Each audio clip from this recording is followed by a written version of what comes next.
Olá! Que tal a gente seguir juntos a jornada incrível de uma única respiração?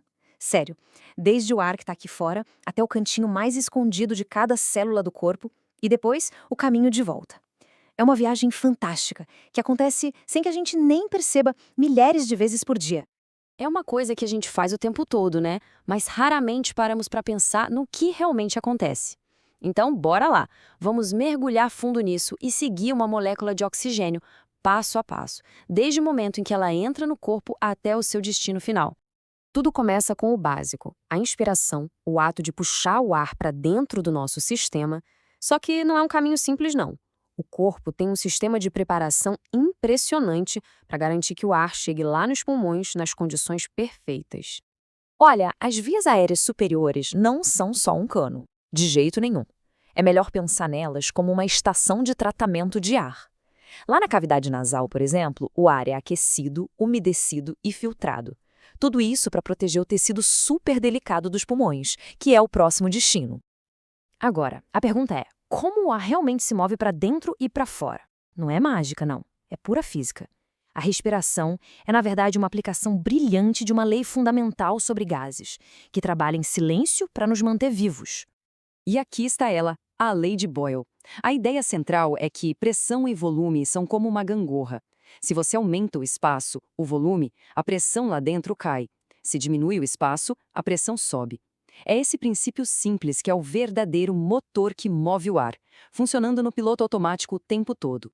E essa tabela ilustra perfeitamente como funciona. Para inspirar, músculos como o diafragma se contraem e aumentam o tamanho da caixa torácica. Pela lei de Boyle, mais volume significa menos pressão. A pressão dentro dos pulmões fica menor que a do lado de fora e o ar simplesmente é sugado para dentro. Na inspiração, quando a gente está em repouso, os músculos relaxam, o volume diminui, a pressão aumenta e o ar sai. Simples e super eficiente. E aqui vem uma informação que talvez seja uma surpresa. Os pulmões não fazem o trabalho pesado. Eles são totalmente passivos nessa história. O mérito é todo da caixa torácica e dos músculos da respiração, que mudam o volume e, basicamente, forçam os pulmões a acompanhar esse movimento. E para que esses balões consigam inflar com facilidade, existe um ingrediente secreto, o surfactante. Pensa nele como um tipo de detergente que quebra a tensão da água dentro dos alvéolos. Sem ele, o esforço para respirar seria gigantesco, porque os alvéolos ficariam grudando e tenderiam a colapsar. Então, o ar chegou ao seu destino final. Os alvéolos, aqueles milhões de saquinhos de ar. É aqui que acontece o evento principal, o momento pelo qual toda essa jornada aconteceu. A troca de gases. A chave para essa troca é a diferença de pressão. Os gases sempre se movem de onde tem mais pressão para onde tem menos.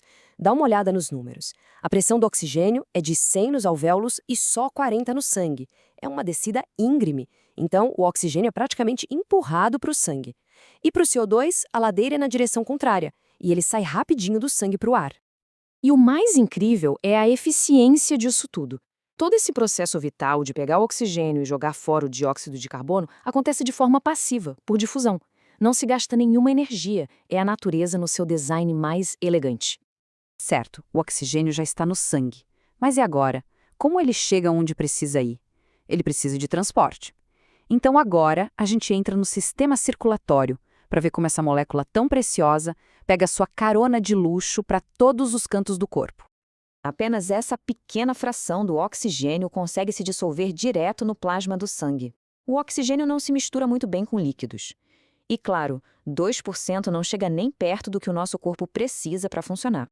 Então, de onde vem o resto? Bom, os outros 98% são transportados por um serviço de entrega especializado e super eficiente, uma molécula que foi projetada exatamente para essa tarefa. A grande heroína dessa história é a hemoglobina. Essa proteína que fica dentro das nossas células vermelhas aumenta a capacidade do sangue de carregar oxigênio em quase 70 vezes. Cada molécula de hemoglobina consegue carregar até 4 moléculas de oxigênio, pegando nos pulmões e soltando nos tecidos que mais precisam. Mas a história não termina com a entrega do oxigênio. O sistema também precisa coletar o lixo do metabolismo, que é o dióxido de carbono, e levar de volta para os pulmões para ser jogado fora. E o jeito que o corpo faz isso é quimicamente genial. Diferente do oxigênio, o CO2 tem várias formas de transporte. Como a gente vê aqui no gráfico, um pouquinho vai dissolvido no plasma e uma parte pega uma carona na hemoglobina. Mas a grande maioria, 70%, viaja de uma forma completamente diferente. E aqui está o pulo do gato. O corpo converte o CO2 em íons bicarbonato. Isso é brilhante por 2 motivos. Primeiro, porque o bicarbonato se dissolve muito bem na água, o que facilita o transporte. E segundo, porque essa conversão funciona como um sistema de segurança que neutraliza a acidez do CO2 e ajuda a manter o pH do nosso sangue super equilibrado. Bom, chegamos na última parte da nossa jornada. Todo esse sistema complexo funciona sem a gente precisar pensar. Mas o que exatamente comanda tudo isso? Qual é o gatilho que nos faz respirar? Se a gente parar para pensar, a intuição diz que respiramos porque precisamos de oxigênio, certo? Parece lógico. Mas a fisiologia, na verdade, tem uma resposta um pouco mais surpreendente. E aqui está a resposta. O principal estímulo para o nosso centro respiratório não é a falta de oxigênio, mas sim um pequeno aumento nos níveis de dióxido de carbono no sangue. O nosso corpo é extremamente sensível a isso. Então, o ponto principal é que o nosso piloto automático respiratório, que fica lá no tronco encefálico, age como um vigia. E a maior preocupação dele não é o nível de oxigênio, e sim o de CO2. Porque quando o CO2 sobe, ele muda a acidez do sangue. A prioridade máxima é remover esse excesso para manter nosso pH estável, numa faixa bem apertadinha e segura. Isso nos deixa com um pensamento final, não é?